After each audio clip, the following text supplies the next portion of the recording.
Hey peeps, it's Triple L, and now it's time to talk Food Wars, chapter 197, He Who is Covered in Scars. So guys, this chapter continues the whole destruction of Saiba, and I think it finally culminates in the moment that he drops out of Totsuki. So I think, very big chapter, just documenting Saiba's time in the school and just how he changed as a chef. The chapter also gives us little things like Shiomi's general involvement with the Polar Star Dorm. It gave us who Azami effectively modeled himself after. It wasn't Saiba pre-Asura, it was Saiba during the Asura.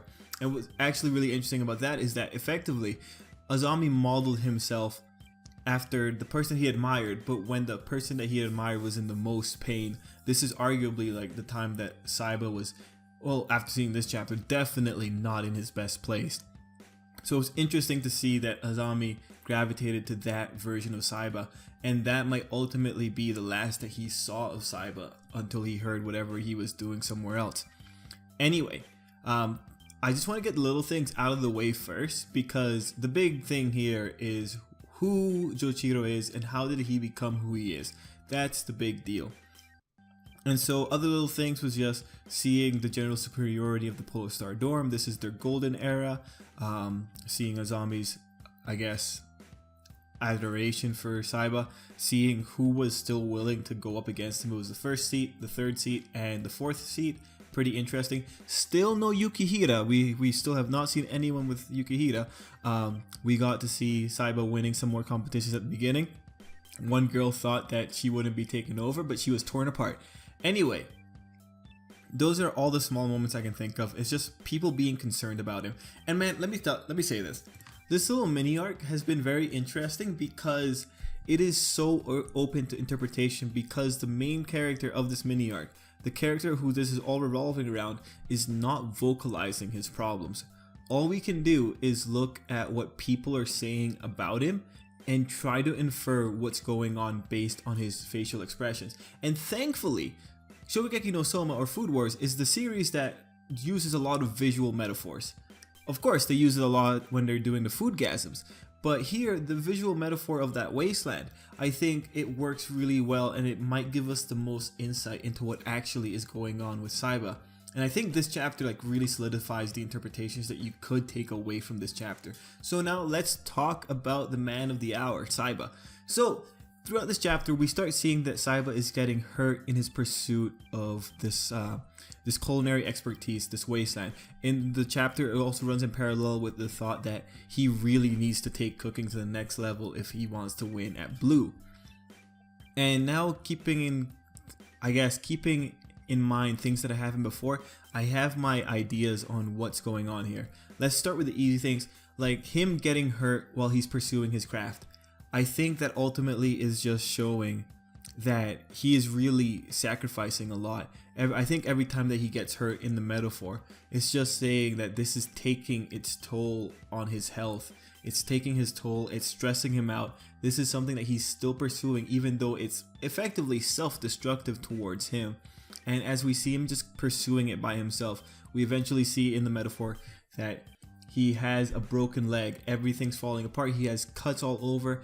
I think every single scar is just the pain that he's taking from continuously having to push further. Now, the thing here is, think about how this metaphor would have worked if he wasn't getting the scars.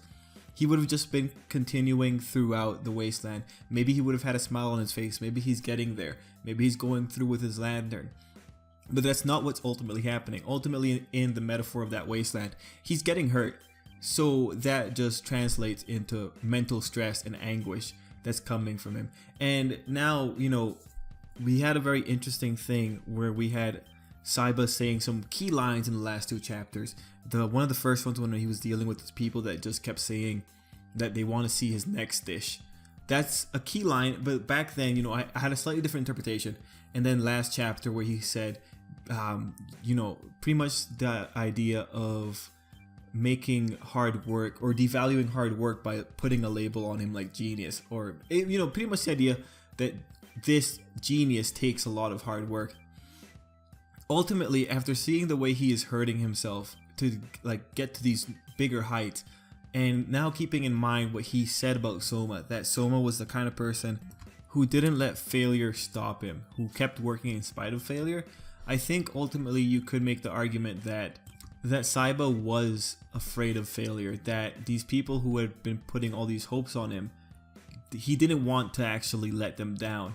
Yeah, he begrudged them for putting up those kind of high expectations, but ultimately he didn't want to let them down. And for Saiba as well, he spoke about how Shokugekis with his classmates or his Polar Star dorm roommates, how those were still fun. And so, you know, it's a very interesting kind of mix that we have going on here. Cooking is fun, but then he also has to deal with the obligation of being good and has to keep trying to push the envelope because people expect him to push the envelope. And ultimately, he doesn't want to fail them, to the point that he pretty much, I guess, starts neglecting his own health and starts neglecting his own mental health. His stress, whatever, anguish, whatever he's going through, he just puts them on the back burner. And those final moments in the chapter where we see him just kind of like fading in and out and just listening to the people around him, and ultimately when he sees his reflection and he sees how damaged he looks, you know, I think that's the moment that he just realizes, he just snaps, and it's like he can't do it anymore. And you know, if you continue the metaphor, a man going in a sandstorm or a wasteland with a broken leg and a cut up arm, a giant gash in your arm, you're not going to survive. You have to get out of there. You have to get out of that sandstorm right now. You're not going to survive. And I ultimately think that's what Saiba might have ended up doing. He might have just gotten out. And so that's a really interesting thing. Like if this is the case, this is a story of someone who worked too hard to the point that they burnt themselves out and they just kind of left. Just they went too hard. And you know, I respect it. This was a really well done chapter. This whole little mini arc has been really well done. Just because Saiba in and of himself is a very interesting character, and the character of Azami, who I guess is reflected off of him, is a very interesting little dynamic that's going on here. And now I do wonder, how much communication did Azami have with Saiba post him leaving school?